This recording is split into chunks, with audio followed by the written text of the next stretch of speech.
awalnya saya bermimpi, waktu itu saya sakit, lagi panas sekali. Terus saya mimpi waktu itu berjumpa dengan Tuhan Yesus. Dan saya waktu itu menangis, saya dibangunkan dengan anak saya, papa bangun, bangun. Papa kenapa nangis gitu ya, dia nanya. Aku bilang, diam, aku bisa ketemu Tuhan Yesus. Kenapa saya tahu itu Tuhan Yesus? Ya seperti yang digambarkan lah ya. Jadi waktu saya nengok kiri, kok terang sekali, sampai saya nggak bisa ngeliat, itu cahaya terang sekali. Terus waktu saya menengok kiri, begitu akhirnya saya nengok kiri, saya nengok ke kanan, saya lihat loh, dalam hati saya di waktu di mimpi itu saya bilang, kok Tuhan Yesus ya. Terus dia menempelkan pipinya ke pipi kiri saya, dia bilang, kamu saya berkati. Dan waktu itu saya nangis, terus dia dadah begini sama saya, terus saya bilang, Tuhan tunggu Tuhan. Udah, terus dia dadah, kamu saya berkati. Udah, itu paginya, begitu habis saya mimpi itu, pagi itu saya ada rapat memang 6:30, tapi karena saya lagi demam, nggak mungkin saya mandi jam 6 pagi. Tapi pada saat itu saya dibangunkan, pada saat itu juga saya tidak panas dan sudah saya bisa mandi jam 6:15. Puji Tuhan sampai saat ini. Oh, luar Jadi, biasa. Ya, itu yang membuat saya, kok aduh, akhirnya terus waktu itu kan teman saya yang sahabat saya itu Kristen kan, jadi ini gara-gara sama dia nih dia jadi Kristen sekarang. Saya bilang, hei, tidak bisa, saya tidak bisa dipengaruhi oleh manusia, geledek pun sekalipun bergelegar di kuping saya tidak bisa dipengaruhi gitu, saya bilang gitu. Itu udah panggilan, saya mau ngumpet di kolong meja pun, di bawah kasur pun, kalau Tuhan sudah tangkap, pasti tertangkap, saya bilang. Banyak yang terpanggil, tapi sedikit yang terpilih. Mudah-mudahan saya di dalam salah satu yang terpilih, saya bilang gitu. Jadi, pada saat itu saya bilang, terus saya belum ngerti ya, gimana caranya biar lebih iman saya lebih, saya percaya bahwa itu Tuhan Yesus. Akhirnya saya ketemu dengan Bapak rohani saya, sebelum ketemu Gilbert, saya ketemu Pak Edi Sabto waktu itu. Pak Edi Sabto, terus saya bilang, Pak, saya mau dibaptis dong gitu kan. Akhirnya, boleh, emang kamu udah siap?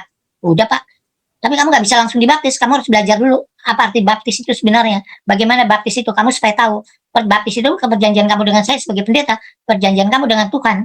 Oh ya baiklah, lama nggak Pak tapi? 9 bulan. Ya, Bapak Ibu dan Saudara yang dikasih oleh Tuhan, cuplikan di awal ini merupakan cerita singkat dari seorang desainer terkenal di tanah air, di mana ia rela tinggalkan segalanya untuk menjadi seorang pengikut Kristus. Ya, semua dunia-dunia artis itu pasti kenal, dan ya, yang selalu mengikuti entertain pasti kenal desainer ini. Dan saya percaya bahwa melalui kisah ini, Bapak, Ibu, dan Saudara sekalian diberkati. Dan kisah singkatnya ini sungguh sangat luar biasa yang disampaikan di cuplikan tersebut. Dan kali ini kita akan menonton sampai full ya, supaya Bapak, Ibu, Saudara mengetahui alasan mengapa ia tinggalkan Islam dan pilih menjadi seorang pengikut Kristus.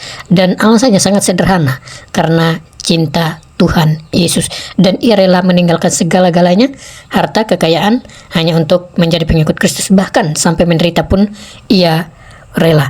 Oke, karena itu teman-teman, mari kita saksikan sampai selesai. Ini dia cuplikannya.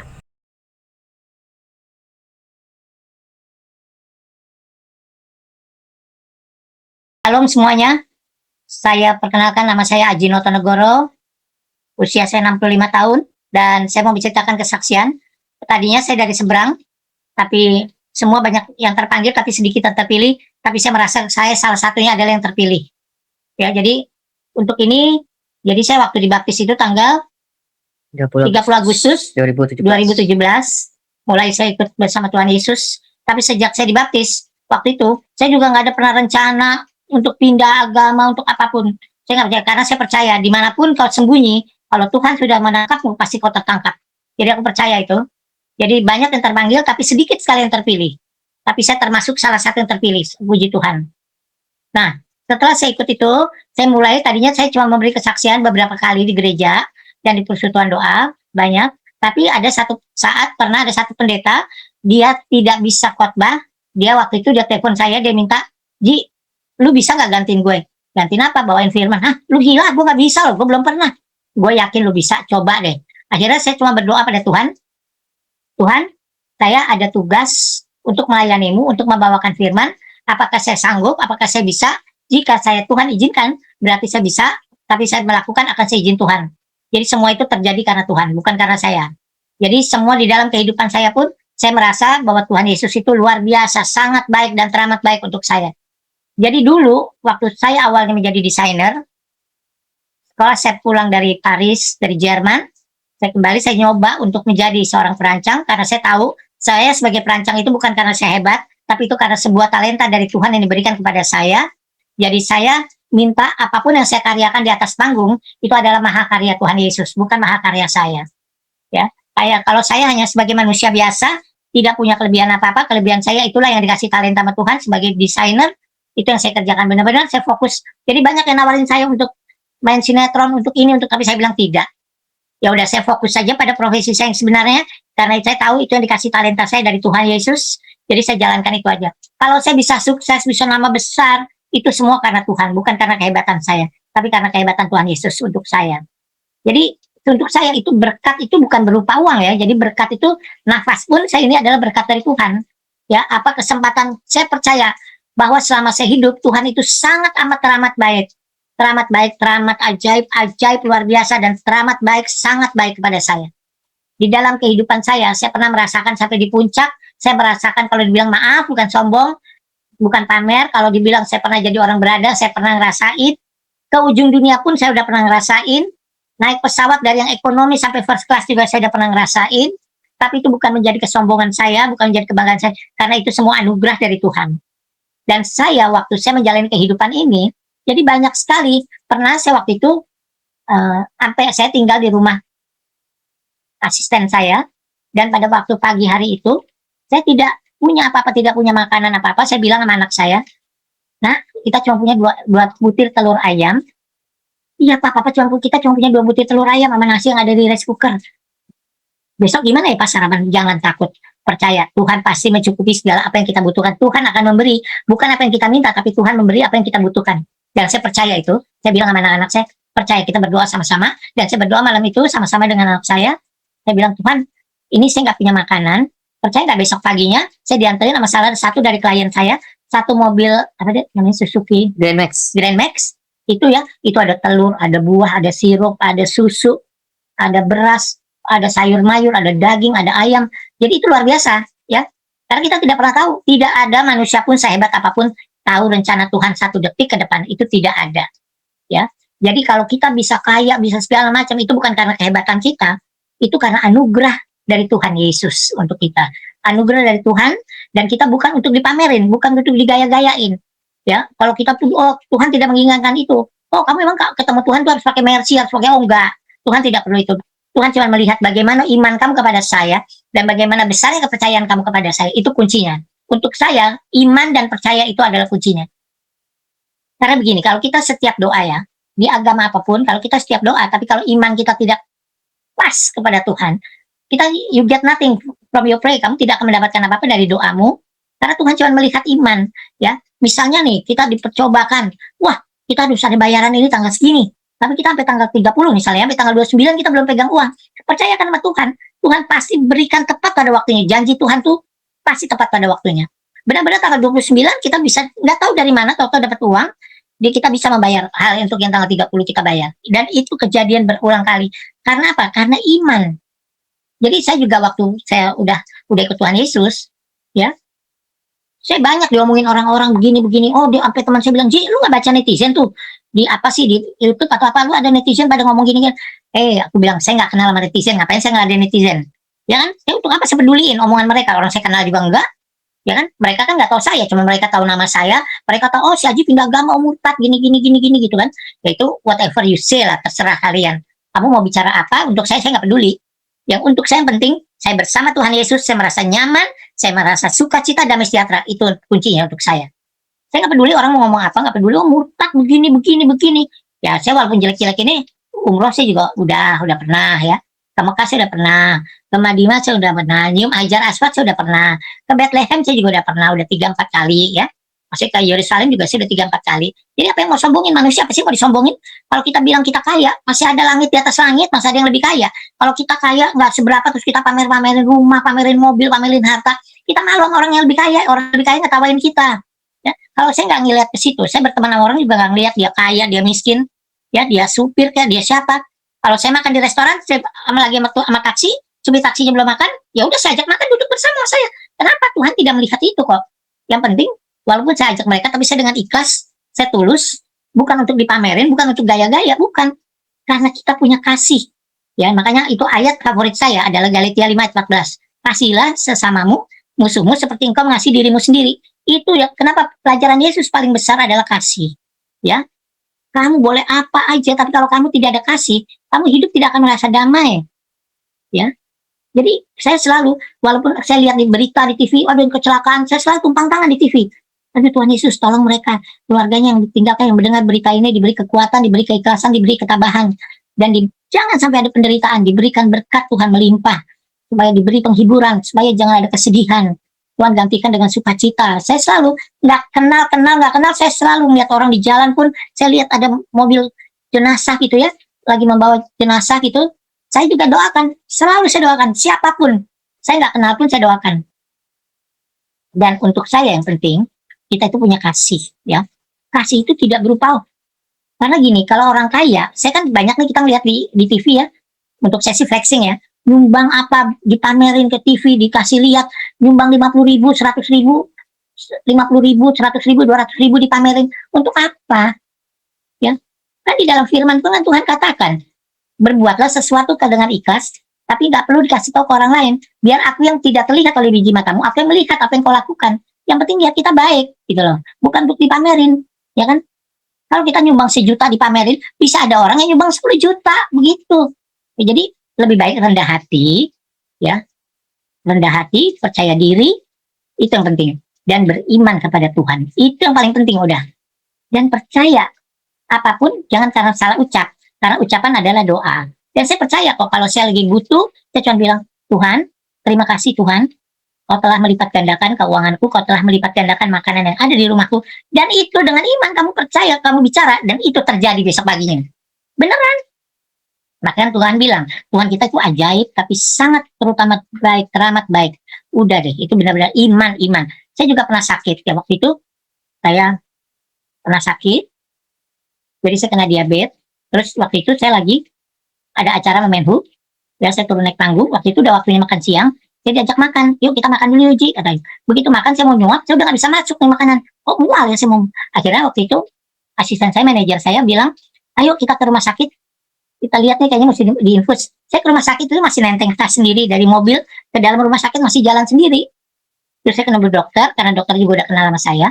Kenapa Ji? Enggak dok, gue bingung nih, kaki gue kayaknya luka deh, tapi kayaknya bengkak deh, boleh dilihat nggak? Saya cuma mau lihat kaki saya, jari manis saya, bengkak deh ini kayaknya, kenapa ya? Dia tanya, lo ada gula? Enggak, ya karena emang sih gak pernah cek kan. Enggak ada gula, kolesterol nggak ada, darah tinggi nggak ada, puji Tuhan. Kolesterol nggak ada, asam urat tidak ada, puji Tuhan. Terus dia nanya ke manajer saya, gaya hidupnya Aji itu seperti apa? Dia nanya kan. Terus dia bilang, wah dok, kalau nanya gaya hidup, dia mah nggak minum, nggak ngerokok, nggak makan jengkol, nggak makan pete, pokoknya tapi pedes ya. Maksudnya nggak minum, nggak ngerokok, nggak alkohol, nggak soft drink, ngeteh aja enggak, ngopi aja enggak, dia cuma minum air putih dok. Yang benar, oh dia nggak ngerokok, enggak dok, mau kemana pun diajak pergi sama teman-temannya disuruh mabok, tapi dia sih nggak minum cuma aqua doang, minum air putih doang. Ya memang saya emang cuma minum senangnya air putih sampai sekarang, sampai hari ini saya cuma minum air putih, tidak suka minum sirup, soft drink, apalah itu yang namanya teh kotak, teh botol, apapun saya nggak pernah, saya nggak suka. Dan karena untuk saya sehat itu mahal. Setelah saya sakit, saya baru tahu sehat itu mahal. Jadi ya kalau saya ngeliat teman saya pada yang ngerokok, tuh ngerokok nggak bisa habisnya ngerokok. Terus sehari bisa berapa bungkus, seminggu tuh bisa berapa bungkus. Padahal kalau dikumpulin udah bisa beli mobil, ya. Tapi kan bukan itunya yang dilihat, tapi bagaimana kita memang tidak sakit dari selesai kita ngisap rokok, tidak sakitnya hari ini, tapi di nantinya 5 tahun 10 tahun mendatang itu dari akibatnya kita begadang, kita tidak pernah tidur, ya. Nah itu akibatnya nanti kenanya 5 tahun 10 tahun mendatang. Bukan pada saat itu kamu nggak tidur sehari, hari itu juga kamu terima penyakit, enggak. Percaya sama saya, Tuhan itu tidak pernah menciptakan penyakit. Kalau mati itu udah pasti, kehidupan itu ada kematian. Semua manusia pasti itu akan mati, ya. Bagaimana kita menjalankan di dalam kehidupan kita, jadilah orang yang benar dan baik, biar menjadi saluran berkat bagi banyak orang, ya. Tapi bukan kamu menjadi saluran berkat banyak orang, tapi kamu manggil wartawan untuk supaya dimasukin TV, ya. Nggak perlu, itu nggak perlu, ya. Jadi untuk saya, nah waktu saya sakit, waktu itu akhirnya bilang, sakit apa dok? Akhirnya setelah dokter itu nanya ke manajer saya, ke asisten saya, oh ya udah, untung dia gaya hidupnya gitu loh, gaya hidup sehat. Kalau enggak dia udah gawat, karena untuk seumur saya waktu itu pas diperiksa, terus sama dokter, enggak saya punya, cuma kamu ke lab dulu. Begitu saya di lab, begitu keluar, dalam umur saya seperti ini, kata dokter, ya itu sih nggak terlalu tinggi, normal-normal aja, karena cuma 160/200 waktu itu ya, waktu itu. Jadi kata dokter, dengan umur lu segini, ya karena lu gaya hidupnya gini, kalau enggak lu udah gawat, kata dia itu. Oh gitu dok, ya. Terus begitu saya dirawat, saya bilang, dok tapi kalau bisa jangan diopname ya, Karena kalau diopname kan lama, karena besok saya ada khotbah nih. Saya nggak bisa dadakan dok, batalin ya. Oh, nggak boleh, lu nggak boleh khotbah. Gue nggak izinin, kata dokternya. Saya nggak izinin kamu, Ji. Karena kalau nanti saya izinin, kamu lagi khotbah, ternyata kamu jatuh, itu lebih bahaya. Jadi lebih baik jangan. Ya kamu izin, minta dibatalin, diganti. Nggak bisa dok. Kalau untuk khotbah gitu kita mendadak-mendadak minta gitu nggak bisa. Aduh tolong dok, jangan dirawat dong. Enggak, kamu harus dirawat. Saya turunin dulu, normal dulu. Percaya sama saya. Begitu 3 hari, dokter masuk ke kamar saya. Dia periksa gigi, gue mau periksa luka lo ya. Oh boleh dok, aku bilang gitu. Kan karena luka ya di situ, karena itu dari perban, dari kasih obat sama saya. Ini udah mulai hitam loh. Ya, karena lo ada gula. Jadi gulanya saya itu diabetes saya karena turunan. Jadi keluarga Notonegoro itu pabrik gula semua emang. Nenek saya, kakek saya, bapak saya, ibu saya. Ya semua kena pabrik gula. Jadi kita keturunan, karena gulanya karena turunan. Akhirnya, gue potong aja ya. Hah? Dipotong apanya dok kakinya? Oh nggak mau, kalau kakinya nggak mau. Bukan, gue potong jari manis lo aja yang kena yang luka itu. Kalau lo pakai kaos kaki juga nggak kelihatan, kan? Kalau pakai sepatu sendal juga, kalau lo nggak cerita nggak bakal orang nggak bakal lihat kalau kaki lo dipotong gitu. Aku terus berpikir, aku bilang sama dokter dok, karena saya ini kan ciptaan Tuhan. Saya harus tanya dulu sama Tuhan, Tuhan izinin nggak kaki saya untuk dipotong jarinya? Kan ini bukan ciptaan dokter, saya bilang gitu. Saya tanya dulu dok. Begitu saya dapat jawaban, Roh Kudus jawab, saya langsung katakan iya nanti sama dokter. Terus saya tanya, malam itu saya bertanya sama Tuhan, Tuhan, saya boleh nggak jari saya dipotong karena saya sakit? Kan saya mesti tanya, karena saya kan diciptakan oleh Tuhan, saya bilang gitu. Kalau Tuhan izinkan, saya akan operasi. Tapi kalau enggak, ya Tuhan nggak izinkan, enggak, saya nggak akan operasi. Biarkan saja. Ini proses, kalau saya percaya Tuhan lagi proses saya. Dengan saya sakit ini, Tuhan memproses saya supaya saya lebih sayang lagi pada Tuhan Yesus, supaya saya lebih dekat lagi kepada Tuhan. Saya tahu Tuhan, tapi semua proses itu emang tidak semuanya menyakitkan, tapi ujungnya itu indah. Saya percaya itu. Nah, setelah saya dipotong jarinya, dibalikin lagi ke kamar. Waktu saya dipotong jarinya, saya nggak mau dibius. Jadi saya nggak mau bius. Dok, saya nggak mau dibius. Hah? Yang benar loh, sakit loh. Enggak, saya percaya deh, enggak. Cuman waktu saya di dalam meja operasi, saya cuma bilang, Tuhan Yesus, saya mau dioperasi, tapi saya nggak mau bius ya Tuhan Yesus. Saya percaya Tuhan Yesus dampingi saya dalam nama Tuhan Yesus, dalam biru-biru darah Yesus. Saya tolak rasa sakit, saya pasti lancar operasinya. Begitu dokternya badannya agak miring gini, nutupin muka saya, terus saya bilang, dok, awas dong, saya mau lihat. Yang ditutupin, saya mau lihat, jadi saya dipotong. Saya lihat, dipotong, ketak, saya cuma dengar bunyinya tulang ketak. Dokternya nengok ke belakang gini, sakit nggak, Ji? Enggak, oh kata dokter gini, emang lu agak sarap juga, lu nggak sakit. Bener nggak sakit? Enggak. Terus diperban, setelah saya diperban, saya balik ke kamar. Dokter bilang gini, Ji, sorry nih ya, kaki lu baru bisa dibuka, lu baru bisa jalan normal lagi 6 bulan. Kaki lu harus dibuka, baru bisa 6 bulan. Aku bilang, yang bener dok, lama banget 6 bulan. Tapi karena hati saya, iman saya bilang, nggak bisa, dia bukan Tuhan, dia nggak bisa menciptakan gitu, dia nggak bisa mengatakan itu kuasa Tuhan, saya bilang. Nah, waktu saya sakit berjalan kira-kira 14 hari, 2 minggu, terus saya berdoa pada siang hari, saya baca firman, saya berdoa sama Tuhan, Tuhan Yesus, saya mau jalan seperti dulu dong, tolong luka saya disembuhkan, dikeringkan, kembali normal lagi, biar saya bisa berjalan kembali. Habis saya doa itu dengan iman, percaya nggak, detik itu juga, menit itu juga, saya bisa berdiri di samping tempat tidur saya. Tapi susternya, perawat saya bilang, kan saya bawa perawat ke rumah, perawat saya sampai bilang gini, Ci, kamu jangan ini, Ci, jangan, Pak, jangan jalan dulu, Pak, jangan dulu, bentar, Bapak nggak boleh jatuh, udah kan? Udah nggak apa-apa, saya jalan. Akhirnya saya jalan, saya duduk di sofa di depan tempat tidur saya kasih sofa, saya duduk di sofa, saya nonton TV. Begitu anak saya masuk ke kamar, dia bilang, loh, Papa kok udah bisa duduk di sini, digendong ya? Enggak, Papa jalan. Akhirnya, benar suster, iya, Papa jalan sendiri kok dek, kata dia. Udah, saya jalan. Terus, percaya nggak? Mestinya 6 bulan kan saya buka perban. Dengan iman saya perkatakan, tidak Tuhan, pasti Tuhan buka perban saya lebih cepat bisa buka perban. Percaya, 2 minggu saya bisa lepas perban, copot perbannya, udah kembali normal kaki saya. Iya, kulitnya udah rapet. Kan kalau kulitnya kebelah begini ya, jadi kalau kata dokter, Ji, kalau mujizat, gue percaya. Tapi kalau secara medikal, gue nggak percaya, karena umur lu udah di atas 60 tahun. Jadi, nggak mungkin kulit itu bisa rapet kembali gini, kalau nggak mungkin. Saya bilang, terus dia lihat kan, akhirnya waktu itu saya mesti periksa ulang ke dokter ya. Pas sudah periksa, terus dokter bilang, coba aku periksa jantung kamu semuanya. Akhirnya dia bilang, enggak kok Ji, udah normal semua. Saya bilang, dok, tapi maaf ya, minta maaf banget. Saya nggak mau dikasih obat lagi loh dok. Kenapa? Dokter ngasih saya 21 obat, tidak ada satu obat pun yang saya minum. Tidak ada satu obat pun yang saya minum. Beneran nih saya ngomong. Saya suruh suntik insulin, saya nggak mau. Dokter nanya, kenapa nggak mau nyuntik? Saya nggak mau dok. Kan Tuhan saya lebih dari obat, lebih ajaib dari obat dan semuanya. Saya percaya sama Tuhan saya bilang. Percaya, tidak ada satu obat pun, setengah pil pun nggak ada yang saya minum. Saya nggak minum. Saya cuma bawa dalam doa, saya percaya Tuhan adalah penyembuh. Setiap sakit itu pasti ada sembuhnya. Badai itu pasti berlalu. Jangan pernah khawatir, jangan pernah ketakutan. Yakin dengan iman bahwa Tuhan itu penyembuh. Tuhan itu juru selamat kita, Tuhan itu juru selamat. Setelah itu, kalau besok saya ngomong nih, buka perbannya, saya udah bisa jalan, digandeng, terus abis itu, nah saya dapat diundang untuk pelayanan di Bali, ya, dari W Hotel di Bali itu. Terus begitu saya ke sana, karena berangkatnya waktu itu delay, pulangnya juga delay, saya nunggu 4,5 jam, ya, 4,5 jam. Terus mungkin saya terlalu capek karena tidurnya juga terlalu awal. Saya mesti bangun jam 3, saya bangun setengah 1 udah bangun. Jadi udah jam setengah 1 saya udah bangun, terus saya mandi, saya nunggu lagi di lobi hotel, kira-kira 1,5 jam. Begitu nyampe airport, saya nunggu lagi 4,5 jam. Nah itu mungkin terlalu capek. Begitu pulang, karena saya mesti pulang Senin, tapi saya nggak mau, saya harus pulang Minggu karena siangnya saya ada pelayanan lagi di Medan. Saya bilang udah oke. Saya akhirnya pulang Minggu itu juga. Selesai nyampe di airport, bukannya saya langsung pulang, saya langsung pelayanan.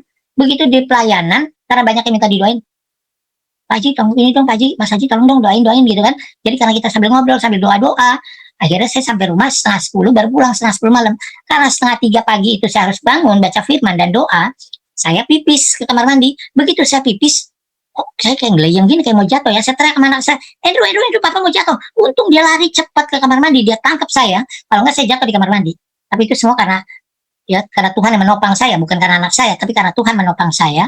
Tuhan yang menopang saya, akhirnya saya nggak jatuh. Setelah balik ke tempat tidur, kok kaki saya nggak bisa jalan yang kiri ya. Saya bilang, saya ditidurin, begitu ditidurin, besoknya saya langsung dipanggilin ambulan, langsung saya dibawa ke rumah sakit Pertamina. Di rumah sakit Pertamina begitu juga, dokter bilang, Ji, 1,5 bulan sampai 2 bulan ya. Aduh, lama banget dok, nggak betah saya nih. Gue bilang, ya udah pokoknya lu harus dirawat, nggak bisa cepat karena light stroke itu susah, agak susah. Kecuali lu bawa dalam doa, lu semangat. Cuman di rumah sakit, saya cuman bawa dalam doa, saya tidak mau minum obat, saya cuma makan sarapan yang ada disediain di rumah sakit, udah. Pokoknya saya tidur teratur, saya bawa dalam doa, saya baca firman, udah gitu aja. Terus sampai dokter waktu itu, kebetulan ada dokter Fadli, dia kenal juga sama saya, terus dia bilang, Ji, gue heran deh sama lo cuma diet gula sama tepung lo. Tapi gila, semua cek darah lu di lab normal semua. Kalau besok udah normal, lu besok boleh pulang. Yang benar dok gitu. Percaya nggak 4 hari, saya ternyata tadi 1,5 bulan, 2 bulan, 4 hari saya boleh pulang. Hari lebaran pertama tahun lalu tuh ya, tahun lalu. Saya pulang, nyampe rumah, berarti udah disediain kursi roda, ya udahlah saya pikir saya pakai aja lah. Nggak apa-apa, karena waktu saya pertama dipotong juga saya udah pakai kursi roda kan. Sebelum saya bisa jalan, udah. Pakai. Jadi saya pelayanan kemana-mana juga pakai kursi roda. Nggak jadi masalah, Tuhan nggak lihat kursi rodanya. Tuhan lihat bagaimana kita membawakan firman dan menyampaikan firmannya dia, kan gitu. Itu yang penting, bukan kursi rodanya. Nah, setelah itu, akhirnya, wah saya dikenalin sama ada teman saya, sahabat saya, Kosim, ini, wah dikasih obat, semua dari orang gereja dikenalin, ini dikasih obat sama Ibu Reta, dikasih vitamin yang begini, pokoknya harus semua saya minum, tapi yang lebih kuat doa saya dan kepercayaan saya pada Tuhan dengan iman. Setiap hari, saya tuh kalau doa bisa sekali, sehari itu bisa 5-7 kali loh berdoa tuh, tiap bangun tidur, ntar lagi nungguin berita, saya nonton berita juga sambil doa dalam hati, terus saya begitu terus, saya bawa dalam doa, karena saya percaya dengan iman itu semua. Kau beriman kepadaku, apapun yang kau minta akan kuberikan kepadamu, kan Tuhan bilang begitu ya. Jadi kalau kita tanpa Tuhan, kita tidak bisa berbuat apa. Di luar itu kita tidak bisa berbuat apa-apa. Ya, karena kita hanya manusia biasa.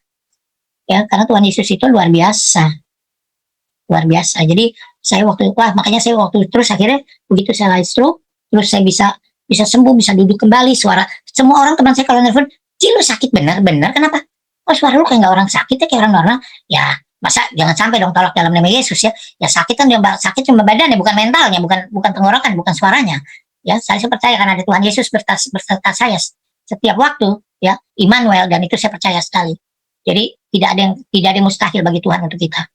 Jadi ya saya semua orang bilang, iya lu kayak nggak ada orang sakit, suara lu normal kata dia gitu. Ya iyalah. Tapi kalau saudara melihat saya yang terkasih melihat saya dari pinggang ke atas ke kepala, itu emang orang bilang nggak kayak orang sakit, kayak orang biasa normal. Ya itulah. Dengan sakit kan dalamnya ya, tapi dalam nama bilur-bilur darah Yesus, dalam bilur darah Yesus saya percaya keluar penyakitnya, disembuhkan. Saya percaya dengan iman saya perkatakan sembuh. Ya itu kesaksian saya ya. Jadi waktu saya pindah juga gitu, diomongin begini apa gini ya. Saya pernah diomongin sama saudara saya sendiri loh, sama keluarga saya sendiri ya. Ada yang bilang kan saya di tempat jenazahnya dia, terus saya bilang, saya waktu itu sempat ngasih firman, terus saudara saya bilang, ada sama saudara saya datang, dia bilang, oh datangnya telat sih, tadi ada Aji khotbah bagus loh, khotbah gini gitu. Oh jelas aja orang dia udah miskin, makanya dia jadi pendeta, sekarang cari duit. Saya marah, pada saudara saya sendiri yang ngomong. Saya marah, enggak, saya nggak marah. Saya bilang itu urusan dia sama Tuhan, ya kan? Saya mah yang penting Tuhan lah. Kalian mau ngomong apapun tentang saya, silahkan. Mau pendapat apapun, silahkan. Agamamu, agamaku. Kalau itu saya prinsip. Saya percaya sama Tuhan Yesus. Karena banyak yang terpanggil tapi tidak banyak, sedikit yang terpilih. Nah, saya dalam nama Tuhan Yesus, saya salah satu yang masuk di dalam yang terpilih. Karena itu, kita mau ngapain lagi? Saya ini umur udah segini, mau apa lagi sih sekarang? Saya udah pernah ngerasain semua. Susah udah pernah, ya. Istilahnya kaya juga udah pernah. Senang-senang juga udah pernah. Udah, saya udah ngerasain semua. Apa sih yang nggak pernah? Makan mahal juga saya udah pernah. Ya sekarang apa adanya aja. Ya, rumah mewah saya udah pernah punya. Udahlah, sekarang nggak punya rumah pun nggak apa-apa. Yang penting saya nggak kehujanan, nggak kepanasan. Itu prinsip untuk saya. Saya ada Tuhan bersama saya setiap hari, ya. Itu lebih penting untuk saya. Kalau kita punya macam-macam itu kan hanya sebuah titipan. Tuhan tidak akan tanya berapa banyak deposito kamu kalau kita mati. Kita nggak bisa lihat di kalender tanggal berapa, jam berapa, hari apa kita akan meninggal. Itu kita nggak akan tahu. Itu rahasia Tuhan. Jadi Tuhan itu tidak bertanya berapa banyak deposito kamu, berapa banyak emas kamu, berapa banyak perhiasan kamu di dunia, berapa hektar tanah kamu yang kamu miliki, berapa banyak rumah yang Tuhan tidak tanya itu. Tuhan cuma nanya berapa besar iman kamu kepada saya. Itu yang Tuhan inginkan kepada anak-anaknya. Ya itulah kesaksian saya. Yang penting iman. Saya cuma pesan pokoknya semua imannya, kalau doa minta imannya dibesarkan, dikuatkan, ditambahkan iman saya, dibesarkan lagi iman saya, dibesarkan lagi Roh Kudus saya untuk saya. Pokoknya beriman dan percaya. Ya, percaya dan beriman. Percaya tapi nggak iman juga percuma. Kalau saya yakin saya harus punya iman. Saya percaya bahwa Yesus itu ajaib, mujizat itu nyata dan masih ada sampai saat ini. Kalau orang bilang, oh mujizat itu cerita begini dong, ya enggak. Mujizat itu nyata. Itu benar. Karena saya udah ngerasain mujizat Tuhan. Hampir setiap saya berdoa mujizat Tuhan selalu berikan mujizat pada saya. Jadi saya nggak pernah. Saya percaya di mana apa yang saya butuhkan Tuhan berikan. Iya, luar biasa. Apa yang Pendeta. disampaikan oleh... Ya, Pak Pendeta, maaf Ya. bentar, saya boleh ke toilet sebentar ya? ya. Sebentar Eh, ya? Boleh. Silakan. Ya, di dalam sini juga ya. Nanti sebentar saya akan bertanya tentang bagaimana proses pengenalan akan Tuhan. Karena kalau beliau mau ceritain sangat panjang. Bapak Ibu, jika Bapak Ibu mau bertanya silakan masuk ya, atau mau ngobrol dengan Mas Aji sebelum beliau masuk lagi. Ya, silakan masuk ke link yang sudah dibagikan oleh admin. Dan Bapak Ibu, saya perlu sampaikan bahwa telah terbit buku dari Ibu Fadila Hafiz. Ya, dan jika Bapak Ibu butuh buku ini ya sebagai pelengkap daripada bacaan Bapak Ibu, bisa Bapak Ibu dapatkan melalui admin Galilea Community of Christ atau yayasan ya. Baik, Mas Aji masih mau lanjut tentang ceritanya? Oh, untuk Tuhan Yesus melanjut terus semangat. Haleluya. Ya, jadi gini Mas Aji. Ya. Tadi sudah cerita tentang kebaikan Tuhan yang dialami oleh Mas Aji, yaitu mujizat dan bahkan Tuhan pelihara secara sempurna. Mas Aji orang yang dulu terkenal Amin. ya sebagai seorang desainer. Amin. Dan dari punya segala-galanya sekarang tidak punya apa-apa yang seperti Mas Aji katakan. Nah sebetulnya Betul. apa yang membuat, apa yang terjadi sehingga Mas Aji itu bisa mengalami perjumpaan dengan Tuhan. Nah itu tadi yang belum kita dengar ya. Kalau saya sih sudah dengar ya kesaksian Mas Aji. Tapi mungkin penonton yang sedang menonton saat ini masih bertanya-tanya, apa sih yang membuat Mas Aji itu kemudian mengalami Tuhan dan mengambil keputusan menerima Yesus sebagai Tuhan dan Juru Selamat, bahkan Mas Aji rela melepaskan segala yang kepopuleran yang dipunya oleh Mas Aji. Tolong ceritakan kepada kita, bagaimana proses pengenalan akan Tuhan? Oke, pengenalannya begini. Awalnya saya bermimpi, waktu itu saya sakit lagi panas sekali.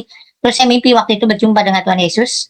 Dan saya waktu itu menangis, saya dibangunkan dengan anak saya, Papa bangun. Papa kenapa nangis? Gitu ya, dia nanya. Aku bilang, diam. Aku bisa ketemu Tuhan Yesus. Kenapa saya tahu itu Tuhan Yesus? Ya seperti yang digambarkan lah ya. Jadi waktu saya nengok kiri, kok terang sekali, sampai saya nggak bisa ngeliat, itu cahaya terang sekali. Terus waktu saya menengok kiri, begitu akhirnya saya nengok kiri, saya nengok ke kanan, saya lihat loh, dalam hati saya di waktu di mimpi itu saya bilang, kok Tuhan Yesus ya. Terus dia menempelkan pipinya ke pipi kiri saya, dia bilang, kamu saya berkati. Dan waktu itu saya nangis, terus dia dadah begini sama saya, terus saya bilang, Tuhan tunggu Tuhan. Udah, terus dia dadah, kamu saya berkati. Udah, itu paginya, begitu habis saya mimpi itu, pagi itu saya ada rapat memang 6:30 pagi, tapi karena saya lagi demam kan nggak mungkin saya mandi jam 6 pagi. Tapi pada saat itu saya dibangunkan, pada saat itu juga saya tidak panas dan sudah saya bisa mandi jam 6:15. Puji Tuhan sampai saat ini. Oh, luar Jadi, biasa. Ya, itu yang membuat saya, kok akhirnya tuh waktu itu kan teman saya yang sahabat saya itu Kristen kan, dia gara-gara sama dia nih, dia jadi Kristen sekarang. Saya bilang, hei, tidak bisa, saya tidak bisa dipengaruhi oleh manusia. Geledek pun sekalipun bergelegar di kuping saya tidak bisa dipengaruhi gitu. Saya bilang gitu. Itu udah panggilan. Saya mau ngumpet di kolong meja pun, di bawah kasur pun, kalau Tuhan sudah tangkap, pasti tertangkap. Saya bilang, banyak yang terpanggil, tapi sedikit yang terpilih. Mudah-mudahan saya di dalam salah satu yang terpilih. Saya bilang gitu. Jadi pada saat itu saya bilang, terus saya belum ngerti ya, gimana caranya biar lebih iman saya lebih, saya percaya bahwa itu Tuhan Yesus. Akhirnya saya ketemu dengan Bapak rohani saya. Sebelum ketemu Gilbert, saya ketemu Pak Edi Sabto waktu itu. Pak Edi Sabto, terus saya bilang, Pak, saya mau dibaptis dong gitu kan. Akhirnya, boleh, emang kamu udah siap? Udah Pak, tapi kamu nggak bisa langsung dibaptis, kamu harus belajar dulu apa arti baptis itu sebenarnya. Bagaimana baptis itu, kamu supaya tahu. Baptis itu perjanjian kamu dengan saya sebagai pendeta, perjanjian kamu dengan Tuhan. Oh ya baiklah, lama nggak Pak? Tapi 9 bulan. 9 bulan saya bilang, ya Pak nanti keburu saya udah nggak kepengen, saya bilang gitu ya. Akhirnya gini, bisa lebih cepat nggak? Bisa, tapi kamu mau nggak? Pokoknya belajarnya dari jam 12:30 siang sampai selesainya. Ya jadi saya belajar tiap hari itu dari 12:30 siang sampai jam 3 pagi, 1:30 siang sampai jam 1. Akhirnya sampai saya mantap, terus dia bilang, kamu udah mantap? Udah Pak, saya bilang. Kapan kamu dibaptis? Besok nih Pak, hari Jumat, betulnya bagusnya hari Jumat. Besok nih Pak, ya udah. Tapi saya nggak punya kolam renang Pak, rumah saya. Akhirnya saya telepon ke teman saya, ada, nah, gue boleh pinjam rumah lu nggak? Nah, kan lu ada kolam renang, saya bilang gitu. Namanya Ina ya waktu itu. Boleh pinjam rumah lu nggak? Kenapa? Gue mau dibaptis nih. Aku bilang, oh boleh, silakan. Udah, lu nggak usah siapin makanan, nggak usah siapin apa-apa. Udah semua itu gue siapin, lu tinggal datang aja. Udah pas saya datang, saya dibaptis pada saat itu. Ya udah. Setelah saya dibaptis itu, tahu-tahu saya kayak orang kelaparan, kehausan akan firman. Jadi pengen baca firman terus. Ya lumayan lah, ada beberapa ayat yang saya bisa dihafal ya, bisa diingat. Tapi saya baca itu bukan untuk dihafal, tapi baca itu untuk dimengerti. Dan saya ini kan kerjaannya sekarang apa? Tanya kerjaan saya apa sekarang? Kacungnya Tuhan Yesus. Kenapa tiap pagi saya pasti menyebarkan firman-firman ke semua teman-teman saya dari handphone. Kan ada orang yang suka, ada yang bilang, aduh banyak banget sih ngirim ini. Ya, karena mereka cuma lihat gambar. Kalau saya dikirimin itu, saya cuma bukan lihat gambar, tapi saya baca kata-katanya. Karena dari kata-kata itu saya bisa belajar tentang hidup. Hidup saya bagaimana? Oh, orang benar tuh harus begini. Orang benar itu belum tentu baik. Orang baik itu belum tentu benar. Jadi kan gitu ya. Jadi jadi begini. Jadi belajar dari kata-kata ya, yang dari seberang, yang dari kita gitu loh. Saya kata-katanya yang saya baca, oh orang begini. Oh ya, kita harus percaya sama Tuhan. Karena Tuhan tuh di dalam firman tuh berkata seperti ini. Kamu akan dekat dengan saya kalau kamu percaya dengan saya. Udah percaya saya. Waktu saya pasti yang terbaik untukmu. Jadi oke. Jadi tunggu aja saya pasti ada bersamamu, selalu ada bersamamu. Itu kata-kata itu yang membuat saya terus lebih yakin lagi kepada Tuhan ya. Saya lebih beriman lagi. Kalau orang kan dikasih poster-poster gambar-gambarnya, dilihat gambarnya. Oh ini gambar apa sih? Gambar. Kalau saya nggak lihat gambar, saya baca tulisannya. Kalau kurang jelas, saya zoom sampai saya berulang kali, 2-3 kali. Terus saya baca, ntar saya toto, amin, dalam nama Yesus, amin. Saya baca setiap itu, saya aminkan. Ya. Dan saya kalau pagi subuh itu selalu saya buka khotbah, saya doa pagi, saya dengerin semua khotbah. Dari semua pendeta saya dengerin pokoknya. Karena untuk saya itu, kalau saya mendapat dengar khotbah itu, seperti saya disiram jiwa saya. Jadi seperti abu, berapi-api, lebih semangat lagi. Oh hidup bersama Tuhan tuh nikmat. Saya bilang gitu ya. Nggak ada katanya orang, kalau ikut Kristen, menggotong salib itu berat. Tidak. Nggak usah di Kristen juga, semua orang hidup ya berat emang kan. Itu kan tergantung bagaimana kita menjalaninya, kita meyakininya. Kalau kita bilang berat ya berat, kalau kita punya iman, enggak, Tuhan ada bersama saya. Segala masalah saya serahkan kepada Tuhan. Jiwa raga saya serahkan kepada Tuhan. Pasti Tuhan selesaikan tepat pada waktunya. Tuhan berikan apa yang saya butuhkan, bukan yang saya mau. Pak, biarlah semua terjadi atas kehendak Tuhan, bukan atas kehendak saya. Saya selalu berkata gitu, Tuhan, apapun yang terjadi sama saya, biarlah yang terjadi atas kehendak Tuhan. Pekerjaan saya pun kalau Tuhan izinkan, pasti terjadi, tapi asal terjadi atas kehendak Tuhan, bukan atas kehendak saya. Karena nggak bisa, kita ini manusia ini kan keterbatas. Kalau Tuhan itu kan tidak ada batasnya, luar biasa. Jadi gitu ya. Jadi saya itu merasa seperti itu. Apapun, karena kita juga tahu kan, tidak bisa sehelai rambut pun jatuh dari rambut kita kalau tanpa seizin Tuhan. Begitu. Ya kita saya maaf sekali saya ngomong. Saya buang angin aja, saya izin dulu sama Tuhan. Tuhan, saya mau maaf ya, saya mau buang angin dulu. Saya gitu, saya izin dulu. Mau pipis juga gitu, Tuhan, saya mau pipis dia. Ya Tuhan, saya mau buang air kecil ya, Tuhan lancarkan, beri saya kesehatan yang sempurna, lancarkan kandung kemih saya, lancarkan biar ginjal saya bekerja dengan baik. Karena dalam nama Yesus ginjal saya bekerja dengan baik, ginjal saya sehat sempurna, kantung kemihku sehat sempurna, saluran pipisku sehat sempurna. Jadi saya selalu gitu, apapun saya izin dulu sama Tuhan. Saya mau ikut Zoom ini juga saya izin dulu kemarin. Tuhan, saya boleh nggak ikut Zoom ini? Tuhan izinkan nggak? Soalnya Kan kita manusia, kita tidak pernah tahu apa rencana Tuhan 1 detik ke depan. Kita tidak tahu loh. Sekarang saya masih bisa ikut Zoom, belum tentu besok pagi saya masih bisa ikut Zoom.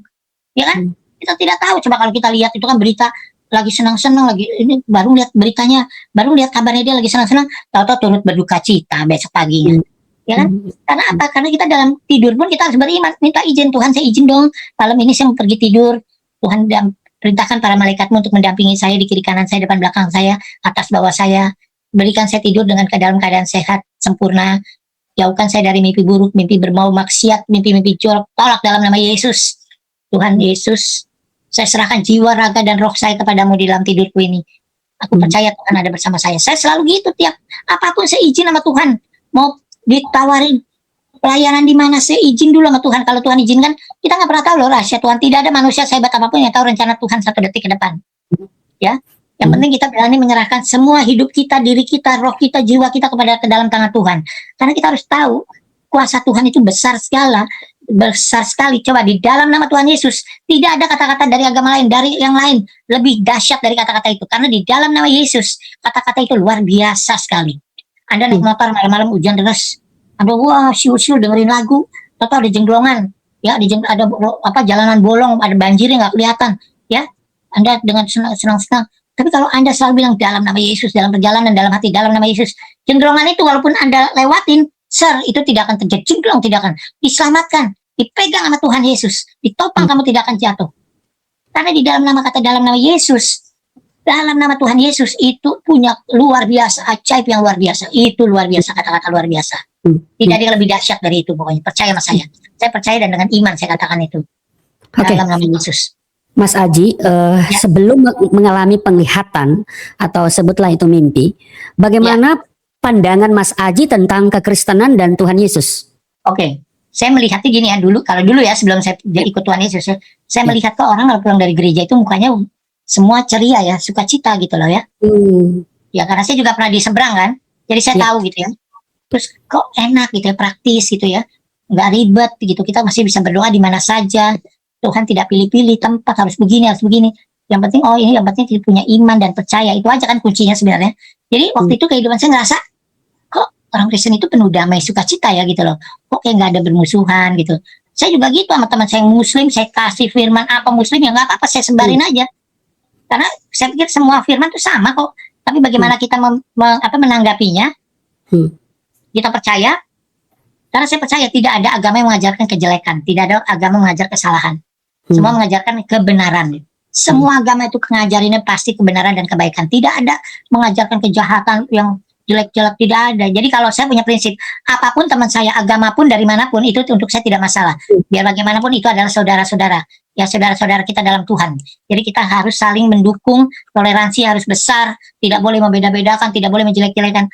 Makanya saya bilang, saya kayak kemarin mau lebaran, saya belum, masih jauh hari, saya udah ngucapin minal aidin dulu, wal faizin. Untuk saya nggak ada masalah. Bagaimana mereka mau mikir saya aja, ini apa sih orang Kristen kok ngirim-ngirim dia, itu terserah lu itu. Yang penting Tuhan tahu isi hati saya. Tuhan tuh tahu isi hati kita, niat kita baik, bukan kita niat jahat, bukan untuk ngata-ngatain mereka. Kita walaupun minal aidin wal faizin, mohon maaf lahir batin, sama aja kita di Natal juga kita gitu, saling mengasihi, saling memaafkan. Karena untuk menjadi orang pemaaf juga tidak gampang loh. Saya percaya itu. Tidak gampang. Betul. Saya ini sebagai desainer, saya ngerasa diomongin, dijelek-jelekin, tapi untuk saya nggak guna saya dengerin mereka. Orang saya mau langkah maju ke depan, ngapain sih mesti ngeliat ke belakang? Berarti saya orang bodoh kalau saya mundur ke belakang kan. Jadi untuk saya nggak peduli orang mau ngomong apa, untuk saya nggak peduli. Saya bukan diciptakan sama mereka, saya diciptakan dari Tuhan. Biarkan Tuhan yang mengatur semuanya. Ya. Saya nggak pernah Pak. Tapi yang ini juga Pak Pendeta, saya mau kasih tahu, hilangkan rasa dendam, sakit hati, amarah itu ya, emosi. Saya selalu minta doa itu juga kepada Tuhan. Tuhan, kalau masih ada sifat emosi di dalam jiwa saya, ambil, cabut sifat emosi itu, hilangkan. Biar saya terus, Tuhan terus membimbing saya dalam pertobatan saya di jalan yang lurus, yang baik, menjadi orang baik, menjadi bagi saluran berkat bagi orang banyak. Saya selalu gitu aja. Saya minta pokoknya harus menjadi yang benar, menjadi orang benar, menjadi pasti, kalau orang benar pasti bisa baik. Tapi orang baik belum tentu benar, saya percaya itu. Oke, Mas Aji, kan Mas Aji punya talenta yang luar biasa dan karir di desainer. Sebelum mengenal Kristus, ada nggak pekerjaan desainer itu yang kemudian sesuatu yang aneh dan sekarang baru Mas Aji sadar bahwa itu adalah pertolongan Tuhan? Gimana Pak? Gimana? Ulang deh Pak. Kan Mas Aji punya talenta dan kemudian menjadi seorang desainer itu karir. Apakah ada sesuatu yang katakanlah di luar dugaan sebelum jadi Kristen ya, masih sebagai seorang desainer yang populer, ada mungkin satu pekerjaan yang mungkin menurut ukuran manusia ini nggak masuk akal, tapi terjadi sama Mas Aji dan hari ini baru Mas Aji sadar, oh ternyata itu pertolongan Tuhan. Ada nggak? Oh pernah dong Pak, pernah di dalam Bapak waktu saya sakit. Kalau Bapak lihat saya sakit kan saya cuma tergeletak di tempat tidur. Saya nggak bisa cari duit, nggak bisa kerja kan. Tapi Tuhan berkeinginan, saya tahu sore dapat telepon, Ji masih mau buat seragam nggak? Mau dong, seragam apa? Pesawat kepresidenan. Coba Pak. Itu kalau bukan karena Tuhan kan nggak mungkin. Betul. Dan itu di waktu kasih yang begitu mepet Pak. Saya cuma minta sama Tuhan Yesus biar kerjaan ini selesai tepat pada waktunya. Jangan saya sampai mengecewakan. Semua kerjaan saya rapi Tuhan. Karena saya percaya dengan turut Tuhan, dengan turut campur tangan Tuhan di dalam kerjaan saya, semua terjadi dan rapi. Kelar tepat pada waktunya malah. Wow. Dengan puji Tuhan dia, itulah Tuhan Yesus. Makanya saya bilang ke semua kalau tidak mungkin terjadi kalau tidak seizin Tuhan. Amin. Ya. Semua pekerjaan itu saya dapat pekerjaan ini, saya lagi ada pekerjaan gede nih. Ji tolong kerjaan ya. Saya bilang puji Tuhan. Pokoknya biarlah terjadi semua atas kehendak Tuhan, bukan terjadi atas kehendak saya. Saya selalu bilang gitu sama Tuhan. Tuhan saya ada kerjaan ini, Tuhan izinkan kan? Kalau Tuhan izinkan, biarlah terjadi semua ini atas kehendak Tuhan, bukan atas kehendak saya. Saya izin Tuhan pasti terjadi, semua akan terjadi. Dijauhkan dari kemalangan setan-setan terkutuk, iblis-iblis, roh-roh jahat. Jangan mengganggu pekerjaan saya dari awal, pertengahan hingga akhir. Saya selalu gitu minta sama Tuhan. Ya itu Pak, itulah pengalaman saya. Mudah-mudahan pengalaman saya bisa menjadi motivasi ya. Ya. Mungkin satu lagi nih ya, sebelum pada saat penglihatan itu datang atau mimpi, dan kemudian Mas Aji tersadarkan, apa yang terjadi? Apakah takut, bingung, atau justru damai? Enggak, damai. Damai. Berarti betul-betul itu dari Tuhan ya? Ya. Iya. Saya jujur ngomong to be honest. Saya nggak pernah ada rasa ketakutan atau khawatir, nggak ada. Dan saya baca, setiap saya baca firman selalu dapat kata-kata itu. Jangan pernah engkau takut dan khawatir, serahkan semua kepadaku. Karena aku yang memeliharamu. Serahkan semua kepadaku. Saya percaya itu. Jadi saya nggak ada ketakutan, ada macam-macam ya. Walaupun kita di seberang juga ada setan, ada kuntilanak, ada gitu. Untuk saya itu nggak ada. Saya nggak percaya gitu. No, datang ke orang pintar. Ada nih orang pintar nih bisa mau nggak ngobatin? Nggak. Saya bilang saya nggak mau. Tuhan saya jauh lebih hebat dari kamu. Saya bilang gitu. Dan selalu gitu. Jadi ya saya maaf ya Pak, bukan saya mengecilkan orang pintar atau orang dukun atau gitu enggak. Tapi untuk saya nggak percaya sebegitu-gituan. Saya nggak percaya. Karena semua manusia dibuat oleh Allah dan Allah tidak pernah menciptakan penyakit yang tidak bisa disembuhkan. Semua penyakit pasti bisa disembuhkan. Ya, Allah tidak pernah membuat orang jadi miskin, tapi Allah bisa membuat orang miskin jadi kaya, itu saya percaya. Ya. Tapi kalau orang kaya jadi miskin itu karena kebodohannya sendiri. Misalnya main ojol gitu, itu ayat itu orang goblok-gobloknya orang itu sendiri kan? Judol gitu ya. Jadi kalau Tuhan ya nggak ada orang main judi karena bisa kaya tuh nggak ada. Nonsense itu untuk saya. Iya. Jadi Mas Aji, saya kenal Mas Aji yang pertama itu kita ketemu di Fokus dan itu belum dibaptis. Tapi pada saat itu Mas Aji datang dalam sebuah kebaktian Fokus.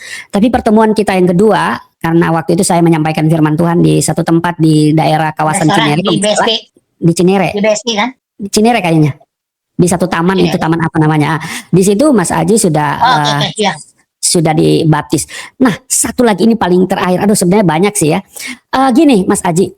Waktu Mas Aji minta dibaptis dan sesudah dibaptis itu, bagaimana reaksi orang-orang terdekat Mas Aji atas keputusan Mas Aji yang boleh dikatakan radikal? Maaf ya Pak, ini saya ngomong jujur ya. Jadi saya sih ngomong apa adanya nih ya. Saya nggak pernah ngurusin saya nggak pernah kepikiran, aduh ntar kalau gue gini gimana orang ngomongin gue, nggak ada urusan saya nggak peduli soalnya orangnya saya cuek Pak, jujur. Terima kasih juga saya dikasih jadi orang cuek sama Tuhan. Kalau enggak mungkin udah gila Pak. Ya, saya kan juga pernah masuk penjara. Coba kalau nggak kita nggak kuat iman kita, udah gila kita diomongin segala macam ya kan. Jadi tapi saya percaya berlian mau ditanam di tanah sedalam apapun, kalau dia tetap berlian dicuci akan tetap bersinar berlian. Saya percaya itu, saya beriman sekali dan saya punya iman itu Pak. Saya nggak pernah Pak ada rasa takut begini, aduh ntar orang ngomongin gue apa ya, aduh gue ntar dimusuhin. Teman saya pernah ngomong, lu inget ya, lu pindah, lu akan dijauhin sama keluarga lu dijauhin sama teman-teman lu. Saya bilang, teman gue, saudara gue, keluarga gue mau jauhin gue nggak ada urusan. Yang penting Tuhan Yesus tidak meninggalkan saya. Saya punya iman gitu Pak. Iyalah. Baik. Manusia kan Bapak lihat kayak Pak Harto. Waktu berjaya-jayanya siapa yang nggak mau deket sama Pak Harto? Betul. Iya, manusia kan kayak semut, di mana lu banyak harta, banyak duit disamperin. Giliran lu miskin belum tentu Pak. Saudara juga begitu Pak. Kita kaya disamperin.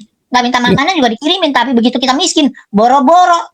kita sakit ditelepon, ditanya apa kabarnya, ya kan? Nggak ada, Pak.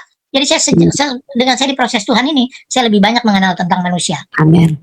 Ya. Amin. Tapi yang penting saya nggak boleh ada dendam, rasa marah, sakit hati nggak boleh.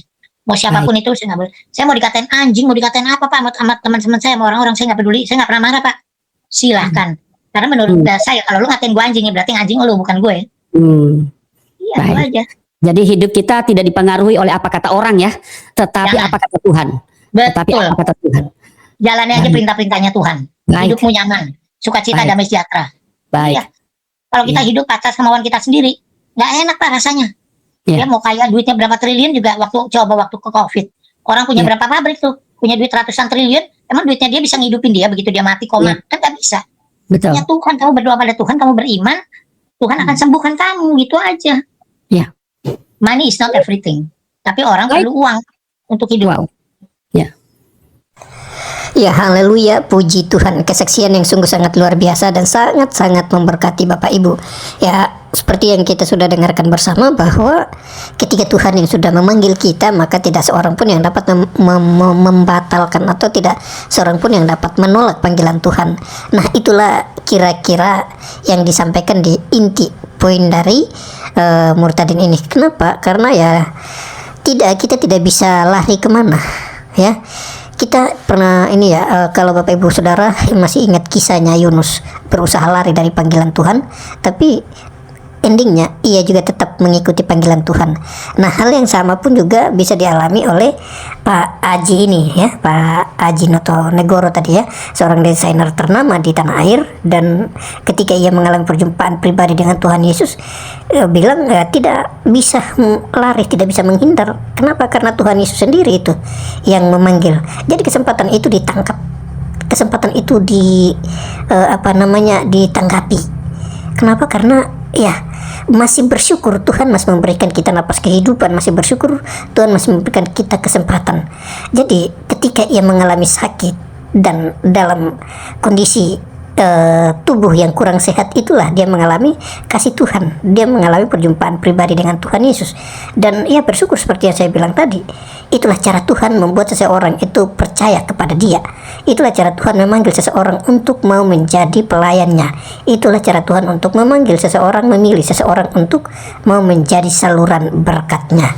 Dan seperti yang kita sudah dengarkan tadi dalam kisah-kisahnya atau dalam perjalanan kehidupan desainer ini, ya kehidupannya bukan karena tidak kaya. Dia adalah orang yang hidup dalam keglamorannya, harta, benda, kekayaan, punya segalanya.